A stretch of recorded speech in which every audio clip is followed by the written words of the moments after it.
গল্প পালঙ্কে আজ আপনারা শুনতে চলেছেন এমিলিয়া এডওয়ার্ডসের গল্প the Phantom coach. Emilia Edwards ইংরেজি সাহিত্যিক, সাংবাদিক এবং ইজিপ্টোলজিস্ট। তার জন্ম 7 জুন 1831, মৃত্যু 15 এপ্রিল 1892। আজকের গল্প প্রথম প্রকাশিত হয় 1864 সালে। গল্প পাঠে ও প্রধান চরিত্রে রয়েছে সপ্তক এবং গল্পে চাকর ও বাড়ির মালিকের ভূমিকায় রয়েছি আমি রয়। এছাড়াও থাকছি আপনাদের সাথে video editing, poster designing, special effect ও সাউন্ড ইফেক্টে পুরো গল্পে আপনাদের সাথে। তাহলে এবার শুরু করা যাক। আমি আপনাকে যে ঘটনাটা বলতে যাচ্ছি তা সত্য। তা আমার সাথে 20 বছর আগে ঘটেছিল, কিন্তু আমি মনে করি যেন গতকালই ঘটেছে। এই 20 বছরে আমি শুধুমাত্র একজনকে এই ঘটনাটা বলেছি, এখন আপনাকেও বলতে যাচ্ছি। দয়া করে এই ঘটনাটা শুনে আপনি আপনার মতামত আমার ঘাড়ে চাপাতে আসবেন না। শুনুন তাহলে। 20 বছর আগে এক ডিসেম্বরের দিন আমার বন্দুক নিয়ে আমি শিকারে বেরিয়েছিলাম, কিন্তু সারা দিন আমার শিকার ভাগ্যে ছিল না। ইংল্যান্ডের উত্তরে সেই প্রশস্ত খালি মেরুর উত্তর পূর্ব ঠান্ডা বাতাস বইতে লাগলো। সারাদিন ঘোরাঘুরি করার পর আমি পথ হারিয়েছি। তুষার ঝড় আসছিল এবং সন্ধ্যার আকাশ অন্ধকার হয়ে আসছে। আমি উদ্বিগ্নভাবে দূরের দিকে তাকালাম, কিন্তু কোথাও কেউ নেই, আশেপাশে কোনো লোকালয়ও নেই। তাই কোথাও আশ্রয়ের আশায় হাঁটতে লাগলাম। আমি যখন হাঁটছিলাম তখন বরফ পড়তে শুরু করলো। ঠান্ডা ক্রমশ বাড়তে থাকলো। তারপর রাত দ্রুত নেমে আসলো। আমি পথে হেঁটে খুব ক্লান্ত। হঠাৎ মনে পড়ল আমার যুবতী স্ত্রী আমার বাড়িতে ফেরার অপেক্ষায় থাকবে। সে আমার জন্য নিশ্চয়ই দুশ্চিন্তা করছে। এসব কথা ভেবে আমার হৃদয় ভারী হয়ে উঠল, কারণ আমাদের বিয়ে হয়েছে মাত্র 4 মাস। ডোয়াল্ডিং নামক প্রত্যন্ত গ্রামে আমাদের বাড়ি। আমরা একে অপরকে খুব ভালোবাসি এবং আমরা আমাদের জীবনে খুব খুশি ছিলাম। সেদিন সকালে যখন আমি আমার স্ত্রীকে ছেড়ে চলে যাই, তখন আমি সূর্যাস্তের আগে ফিরে আসার প্রতিশ্রুতি দিয়েছিলাম। কিন্তু এখন আমি ভাবছি যে কোনোভাবে মধ্যরাতের আগে আমার স্ত্রীর কাছে যেন আমি ফিরতে পারি, তাহলে সে বেচারা চিন্তামুক্ত হবে। কিন্তু উপায় নেই। বরফ পড়তে থাকলো এবং রাত আরও অন্ধকার হয়ে গেল। এতক্ষণে আমি 2বার পথ হারিয়ে ফেলেছি। যেই পথে এসেছি সেই পথও চিনতে পারছি না। আমি থেমে গিয়ে চিৎকার করে উঠলাম, কিন্তু তাতে মনে হলো নীরবতা আরও গভীর হলো। এর আগেও অনেকে এইভাবে পথ হারিয়ে অন্ধকারে রাতে বরফের মধ্যেই ঘুমিয়ে পড়েছিল এবং পরে তারা মারা গিয়েছিল। আমিও কি তাহলে মৃত্যু? আমি ভয়ে থরথর করে কেঁপে উঠলাম। প্রিয়তমা স্ত্রীর জন্য কতটা কষ্ট হবে যদি আমি মারা যাই। না না, এটা ভেবে সহ্য করতে পারিনি। তাই আমি আরও জোরে চিৎকার করে উঠলাম। হঠাৎ অন্ধকারের মধ্যে একটা আলোর কোণা দেখতে পেয়ে আমি দ্রুত সেদিকে ছুটলাম। তারপর একজন বৃদ্ধ লোকের মুখোমুখি হলাম। তিনি একটি লণ্ঠন বহন করছেন। সৃষ্টিকর্তাকে ধন্যবাদ, আমি চিৎকার করে বললাম। কিসের জন্য? বৃদ্ধ লোকটি গর্জে উঠল। কিসের জন্য মানে? আপনি এই ঠান্ডায় এখনো এত রাতে বরফে মারা যাননি তাই? লণ্ঠন তুলে আমার মুখের দিকে তাকালো। আমি বললাম, আপনি কে? কোথা থেকেই বা আসছেন? আচ্ছা বলছি, এখানে আশেপাশে কোনো হোটেল বা বাড়ি রয়েছে রাত কাটানোর মতো? আছে তো, তাও কম করে এখান থেকে 12 মাইল দূরে। আমি বললাম, আপনি তাহলে এইদিকে কি করছেন? আমি বাড়ি যাচ্ছি। চলুন তাহলে আমি আপনার সাথে যাব। কোনো লাভ নেই, সে আপনাকে ঢুকতে দেবে না। সে কে? আমার মালিক।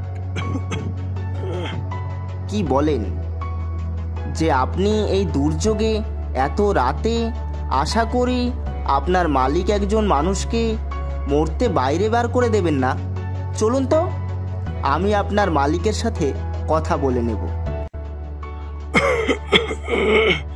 আসতে চান আসুন তাহলে, কিন্তু পরে আপনি আমায় বলতে পারবেন না। আমি আগে থেকে আপনাকে সতর্ক করে নিই। আসুন। শীঘ্রই আমি অন্ধকারে একটি বিশাল বাড়ির আকৃতি দেখতে পেলাম। বাড়ি বেশ পুরনো এবং বাড়ির দরজাটা প্রায় জেলখানার মতো। চাবি দিয়ে দরজা খোলা হলো। আমি এবং বৃদ্ধ বাড়িতে প্রবেশ করলাম। বাড়িতে প্রবেশ করেই দেখি বিভিন্ন কৃষিকাজে জিনিসপত্র রাখা রয়েছে এবং একটু দূরে কি যেন একটা রয়েছে। লণ্ঠনের আলোয় ভালো করে লক্ষ্য করলাম, দেখি একটা টেলিস্কোপ। এইখানে টেলিস্কোপের কি দরকার আর কি বা করে এই টেলিস্কোপ নিয়ে? এই সব কথা ভাবতেই দেখি বেল বেজে উঠল।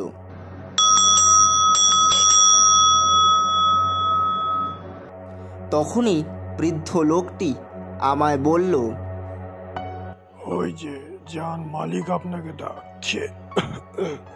ওই যে ওটা মালিকের ঘর। আমি দরজার সামনে গিয়ে বললাম, হ্যালো স্যার, আমি কি ভেতরে আসতে পারি? ভেতর থেকে কোনো উত্তর এলো না। তাই আমি নিজেই দরজা ঠেলে ভেতরে গেলাম। গিয়ে দেখি একটি লোক জানলার দিকে মুখ করে বই পড়ছে। এই ঘরে অনেকগুলো বই রাখা রয়েছে।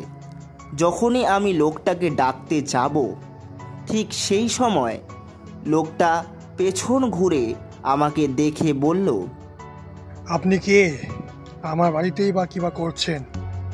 আপনাকে ঢুকতে দিলই বা কে? চাকরটি আপনাকে বাধা দেয়নি? আমার নাম জেমস মারিন। আমি শিকার করতে এসে হারিয়ে গিয়েছি।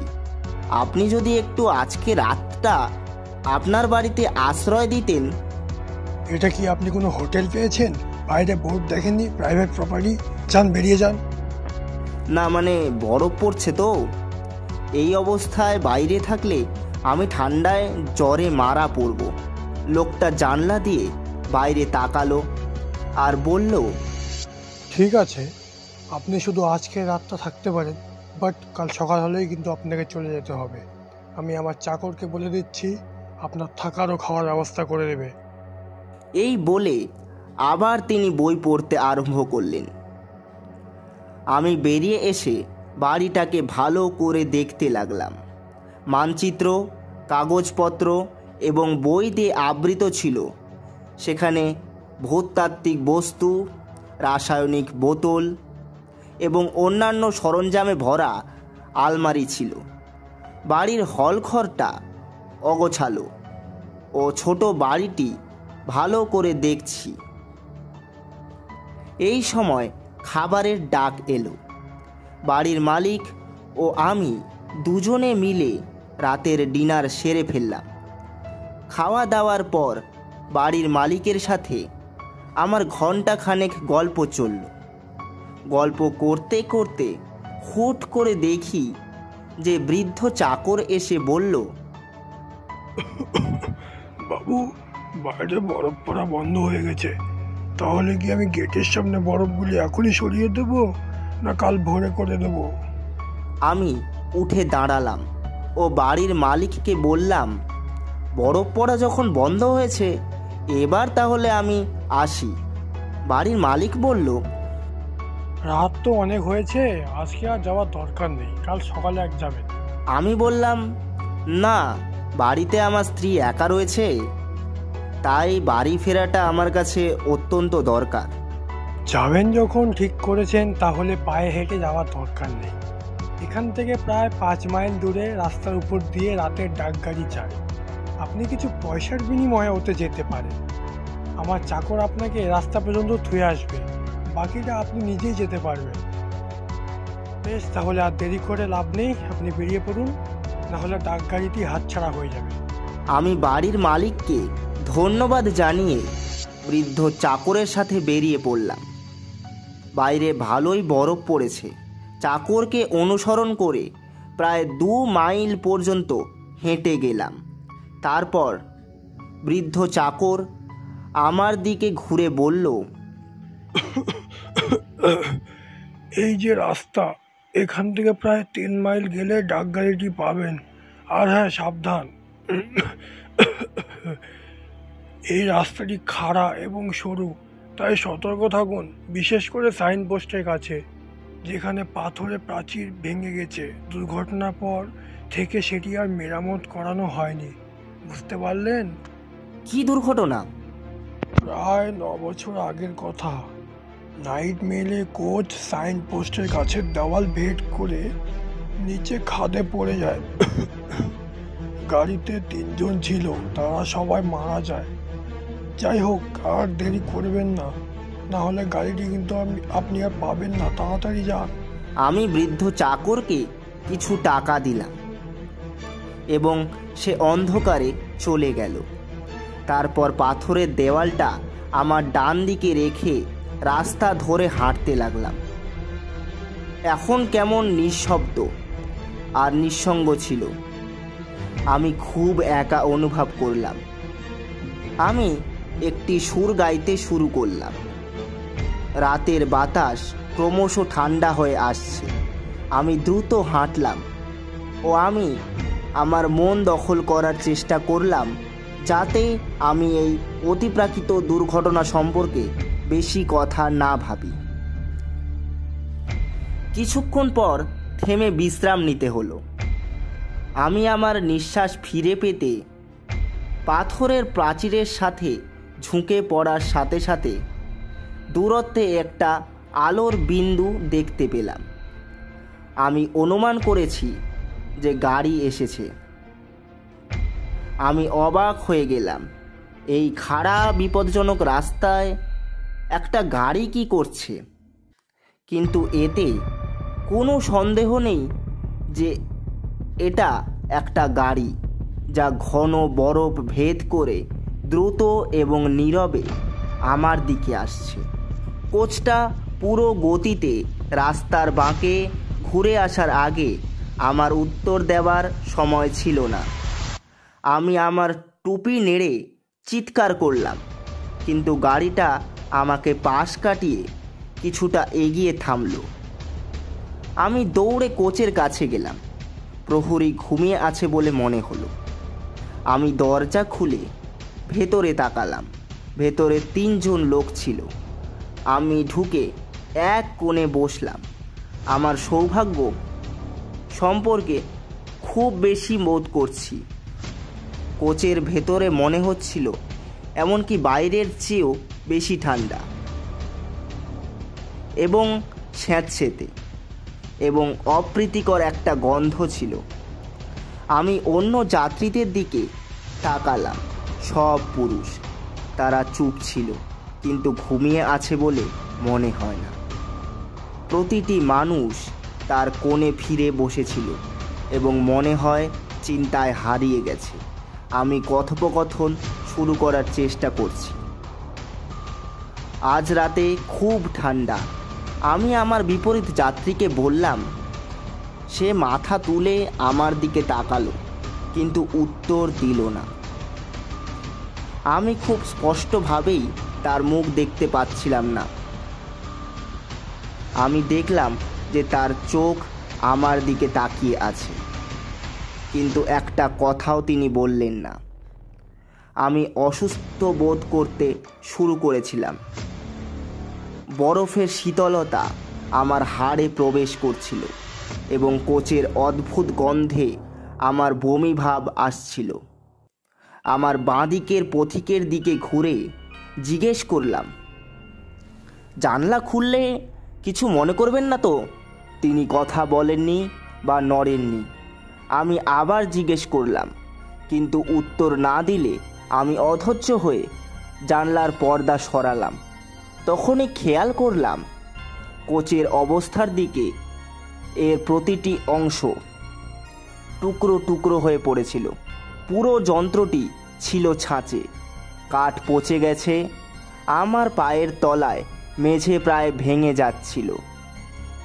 আমি তৃতীয় যাত্রীকে বললাম, এই কোচের অবস্থা খুবই খারাপ, এটি পচে যাচ্ছে। সে আস্তে আস্তে মাথা সরিয়ে আমার দিকে তাকালো, কিন্তু কোনো কথা বলল না। আমি যতদিন বেঁচে থাকব ততদিন আমি সেই চেহারাটা ভুলব না। তার চোখ দুটি অপ্রাকৃত লাল হয়ে উঠল, আর মুখমণ্ডল মৃতদেহের মতো বেগুনি, আর ঠোঁটগুলো যেন মৃত্যুর যন্ত্রণায় টেনে নিয়েছিল। তার উজ্জ্বল দাঁত দেখা যাচ্ছিল। একটা ভয়ঙ্কর আতঙ্ক আমার ওপর এসে পড়ল। আমি আমার বিপরীত প্রতিবেশীর দিকে তাকালাম। সেও আমার দিকে একই চোখে তাকিয়ে লাল আভা নিয়ে বসেছিল। আমি আমার পাশের যাত্রীর দিকে ফিরে তাকালাম। হায়, কি করে বর্ণনা করব? দেখলাম সে মারা গেছে। এখানে সবাই প্রায় মৃত। তাদের পচা কাপড় কাদা দিয়ে নোংরা ছিল এবং তাদের হাতে ছিল দীর্ঘ মৃত লাশের হাত। তাদের পচা কাপড় কাদা দিয়ে নোংরা ছিল এবং তাদের হাত ছিল দীর্ঘ মৃত লাশের হাত। শুধু তাদের ভয়ানক চোখগুলো বেঁচে ছিল এবং সেই চোখগুলো আমার দিকে ভয়ঙ্করভাবে তাকিয়েছিল। আতঙ্কের চিৎকারে আমি নিজেকে দরজার কাছে ছুঁড়ে ফেললাম এবং এটা খোলার চেষ্টা করলাম। ততক্ষণে দেখলাম সাইনপোস্টের চাঁদ জ্বলছে, ভাঙা দেয়াল, নিচে কালো উপত্যকা। তারপর কোচটি দুলছে এবং মৃত্যুর ভয়ঙ্কর অনুভূতি হলো। মুহূর্তে আমি প্রচণ্ড ব্যথা অনুভব করলাম এবং তারপর সব অন্ধকার। অনেক বছর পর মনে হলো যে আমি একদিন সকালে গভীর ঘুম থেকে জেগে উঠে দেখি আমার স্ত্রী আমার বিছানার পাশে বসে আছে। তিনি আমাকে বলছিলেন যে আমি চৌরাস্তার কাছে একটা ঢালের ওপর পড়ে গিয়েছিলাম এবং শুধুমাত্র গভীর তুষারে অবতরণ করে মৃত্যু থেকে বেঁচে গিয়েছিলাম। কিছু লোক ভোরবেলা আমাকে খুঁজে পেয়েছিল, তারপর নিরাপদে নিয়ে গিয়েছিল এবং ডাক্তারকে ডেকেছিল। ডাক্তার আমার নাম এবং ঠিকানা আমার পকেটে কিছু চিঠিতে এবং ডাক্তার স্ত্রীর সঙ্গে যোগাযোগ করতে সক্ষম হয়েছিলেন। আমি আমার স্ত্রীকে কখনো বলিনি এই ঘটনা সম্পর্কে। আমি সেই রাতের ভয়াবহ দুর্ঘটনা সম্পর্কে ডাক্তারকে বলেছিলাম, কিন্তু সে ভেবেছিল আমার মস্তিষ্কে জ্বরের কারণে এটা একটা স্বপ্ন ছিল। অন্যেরা যে কোনো সিদ্ধান্ত নিতে পারে, কিন্তু আমি জানি 20 বছর আগে কোচের ভিতরে চতুর্থ যাত্রী ছিল।